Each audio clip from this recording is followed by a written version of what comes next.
Hi hello welcome to my channel spice and smiles. అందరూ ఎలా ఉన్నారు? ఈరోజు మనం చేమదుంపల పులుసు. ఈ కర్రీ చాలా బాగుంటుందండి, చాలా టేస్టీగా ఉంటుంది. ఈ విధంగా చేస్తే ఒకసారి చేసే విధానాన్ని చూసేద్దాం రండి. నేను ఇక్కడ 1/2 kg చేమదుంపలు తీసుకుంటున్నానండి. దాన్ని ముందుగా క్లీన్ చేసుకొని కుక్కర్లో పెట్టి ఒక 3 విజిల్లు ఉంచాను.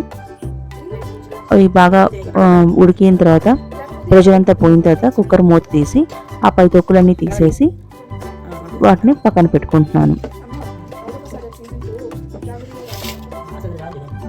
ఇలా తొక్కులన్నీ తీసేసి పక్కన పెట్టుకోవాలండి.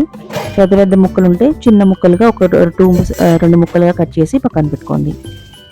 సో దీనికోసం నేను ఒక 2 మీడియం సైజ్ ఆనియన్ని, అలానే 2 పచ్చిమిర్చి, ఒక టొమాటో, అలానే ఒక నిమ్మకాయ సైజ్ అంతా చింతపండుని కొద్దిగా నానబెట్టుకొని పక్కన పెట్టుకున్నాను.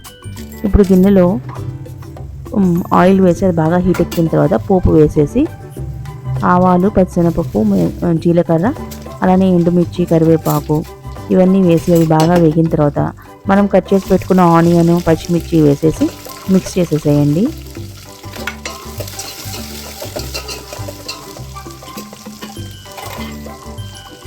మిక్స్ చేసి దీనిలో ఉప్పు, పసుపు వేసేయండి.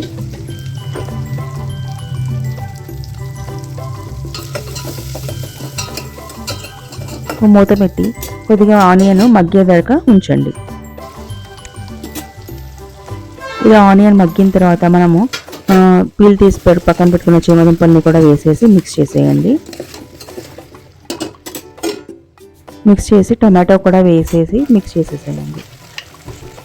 ఇంకా ఇవి బాగా టొమాటో కొద్దిగా మగ్గిన తర్వాత ఒక 2 స్పూన్స్ కారం వేసి మిక్స్ చేసి మూత పెట్టి ఒక 1 మినిట్ ఉంచండి.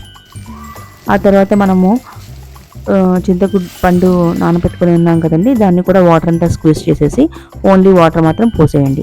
ఇప్పుడు మనకి కన్సిస్టెన్సీ చూసుకొని ఒకరికి కావాల్సినంత వాటర్ పోయండి. పులుసు కోసము వాటర్ పోసేసి కొద్దిగా మిక్స్ చేసేసి ఈ టైంలో కొద్దిగా సాల్ట్ చూడండి, సాల్ట్ చాలకపోతే ఒక 1/2 స్పూన్ సాల్ట్ కలపండి.